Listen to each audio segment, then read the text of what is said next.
자, 안녕하세요. 오늘 아까 전에 제가 영상 촬영을 하고 우리 그 회원분들 중에 한 분이 저한테 괜찮은 내용을 하나 줬어요. 그래서 저도 사실 이런 가능성이 없다고 생각하는 건 아니거든요. 예, 그래서 그 내용을 여러분들께 조금 소개를 해드리고 싶어서 이렇게 영상 녹화를 합니다. 예, 내용 자체는 어떤 거냐면 여기 보시면 이걸 어떻게 보여줘야 되나? 잠시만요. 뭐 이렇게 그냥 이렇게 보시면요. 자, 여기 보시면 이제 중국발 경제 위기 관련 내용이에요. 전 세계 경제 대공황 그 관련한 내용을 저한테 또 카톡으로 주셨습니다. 카톡으로 주셨어요. 그래서 이거 관련해서 여러분들께 말씀을 드릴 거고요. 제가 제 생각을 조금 말씀을 드리겠습니다. 가능성은 있습니다, 여러분. 없지 않아요. 그리고 이거 그렇게 되면은 여러분들 다니고 계신 직장도 좀 잘릴 수 있겠죠. 왜냐면 회사가 없어지는데 뭐 어떡합니까? 예, 그래서 중국발 경제 위기가 올 수도 있다는 내용은 계속 있었어요. 계속 있었는데 중국이 만약에 문제가 생기면 주변국들이 조금 도와주긴 할 겁니다. 왜냐면 지들도 피해를 입거든요.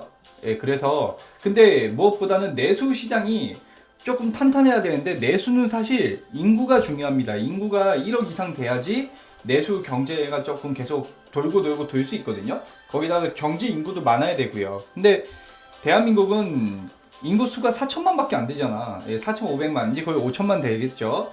그거밖에 안 되기 때문에 사실은 해외 수출이 한국에는 조금 중요한 사항이 있습니다. 근데 한국은 재정을 과감한 조치를 해야 된다. 이런 내용을 우리 크루그먼, 이 사람 누구야? 크루그먼 노벨 경제학상 수상자래요. 어우 몰라봬서 죄송합니다. 뉴욕 시립대 교수. 이 사람이 영등포 콜레드 호텔에서 2019년 경제 발전 경험 공유 성과 공유 컨퍼런스에서 이거 내용을 이야기했다고 합니다. 근데 일리 있어요. 왜냐면 중국은요, 그런 좀 경제 관련해서 이런 숫자나 이런 것들을 굉장히 조금 속이거든요.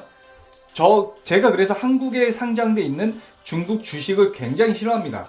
뭐 로스웨일이라든지 차이나 그레이트 뭐 이런 회사들이 있어요. 차이나 그레이트는 지금 아마 거래 정지일 텐데, 그리고 윙이푸드 뭐 이런 것들 그 중국 기업들인데 얘네들 그거 다 회계사무소에 돈 주고 불화로 만든 것 같아.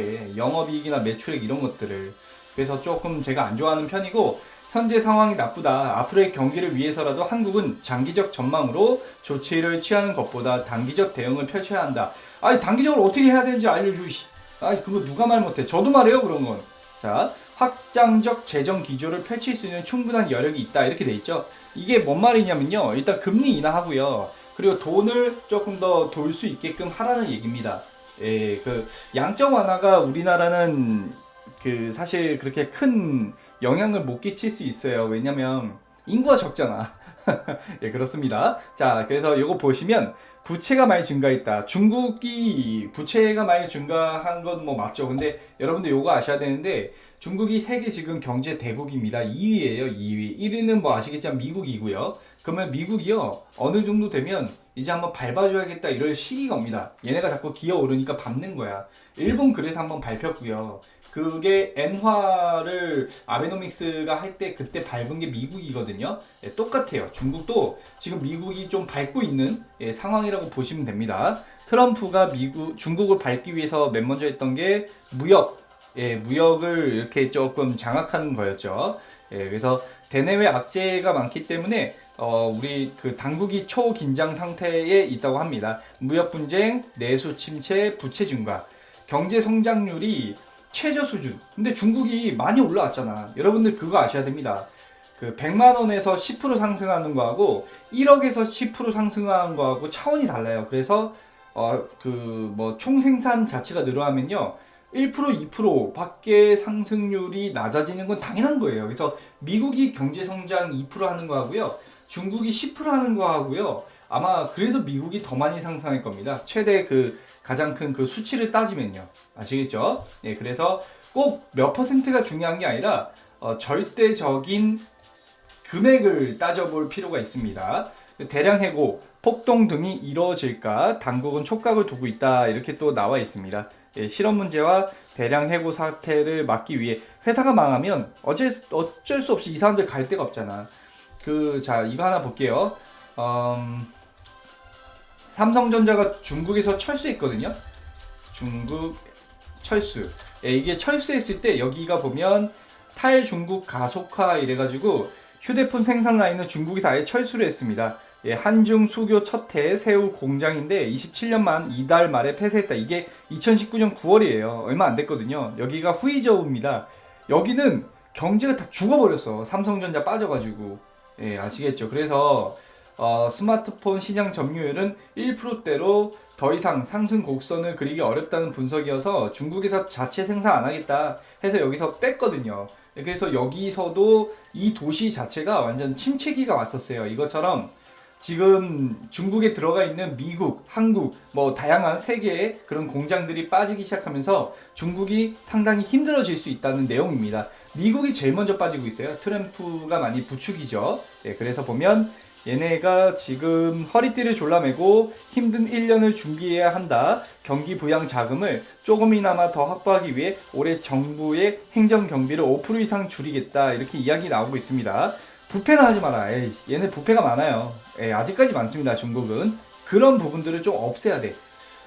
투명하게 해야 되는 부분이 없으니까 자꾸 공장들이 다 빠져나가는 거야. 누가 중국 공장하고 같이 일을 하고 싶겠습니까? 그래서 사회 불안은 중국이 증명하고 있는 블랙스완의 전조일 수 있다 이렇게 나와 있습니다.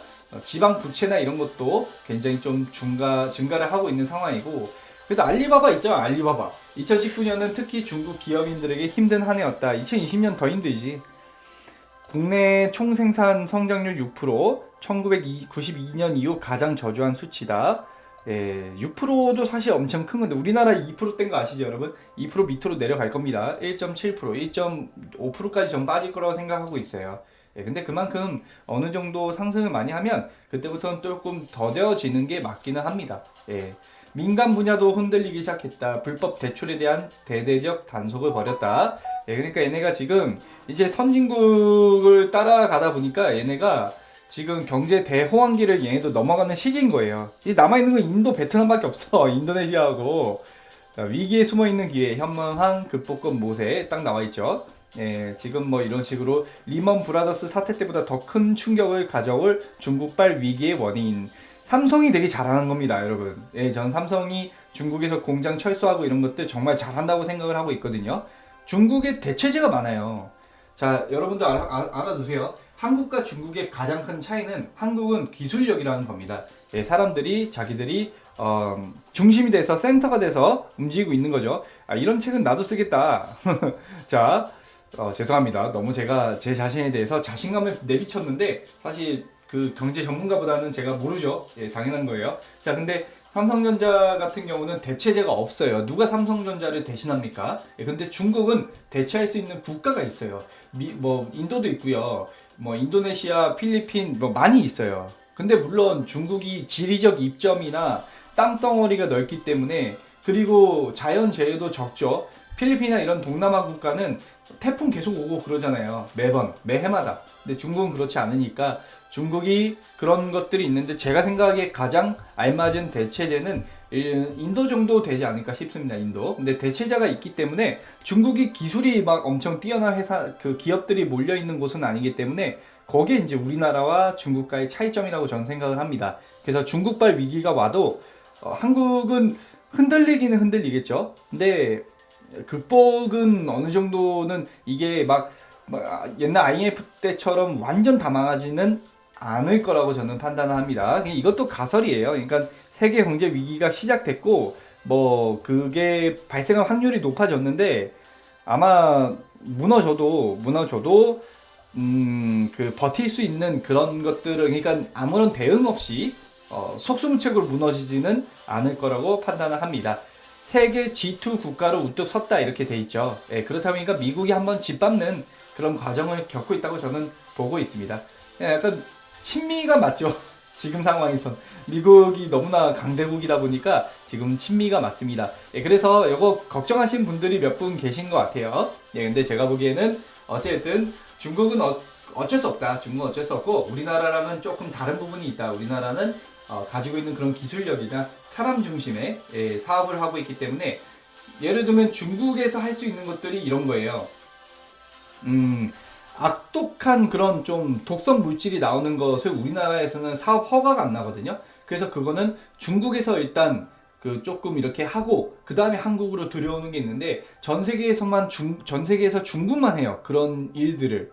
뭔 말인지 아시겠죠? 뭐 화학적인 거 이런 것들. 그러니까 SK 하이닉스나 SK 케미칼 뭐 이런 케미칼 업종이 중국에 공장이 많이 있는 것도 그 이유입니다. 유독성 물질이나 이런 것들을 중국에서는 뭐 사업하는데 아무런 조금 제약사항이 없거든요. 근데 그거를 할 수 있는 또 하나의 나라가 인도예요, 인도. 예, 그래서 그런 것들을 우리나라 기업들이 모르고 있지 않을 겁니다. 그러니까 중국에서 빠지면 그 대체제인 나라로 가거나 아니면은 뭐 필터를 간다든지 유독성 물질이 최대한 안 나오게 그런 좀 해서 정부랑 민간 협력으로 극복을 해나갈 수 있는 방법은 저는 있다고 보고 있습니다. 이해되셨죠? 자, 그래서 요거는 지속적으로 한번 보도록 하겠습니다. 우리나라도 경제 위기가 올 가능성이 없는 건 아니거든요. 예, 없는 건 아니기 때문에 나름대로 뭐 위치 뭐 진행을 하다 보면은 나름대로 우리나라도 경제 위기는 한번 올 수도 있어요. 그렇기 때문에 더욱더 우리가 주식 투자를 하는 데 있어서 조금 포트폴리오를 잘 구성을 해야 될 것 같아요. 제가 관리해드리는 분들은 제가 그런 부분들은 조금 다 해드리겠습니다. 지금은 반등세가 나올 것 같으니까 일단 잠시 보고요. 추후에는 일단 뭐 레버리지 쪽으로 들어가든지 예, 그렇게 제가 포트폴리오 구성해 드릴게요. 자, 여러분들이 알고 있는 정보 저한테 보내주세요. 제가 그럼 보고서 그거에 대한 코멘트를 드리도록 하겠습니다. 오늘도 시청해 주셔서 감사하고요. 여기 유튜브 영상 설명해 보시면 제 카톡 아이디가 공개되어 있으니까 그쪽으로 주시면 됩니다. 예, 고맙습니다. 저는 오늘 여기까지 하겠습니다. 구독하고 좋아요 꼭 좀 눌러주시고요. 주말 잘 보내시길 바라겠습니다. 예, 고맙습니다. 좋은 저녁 시간 되세요.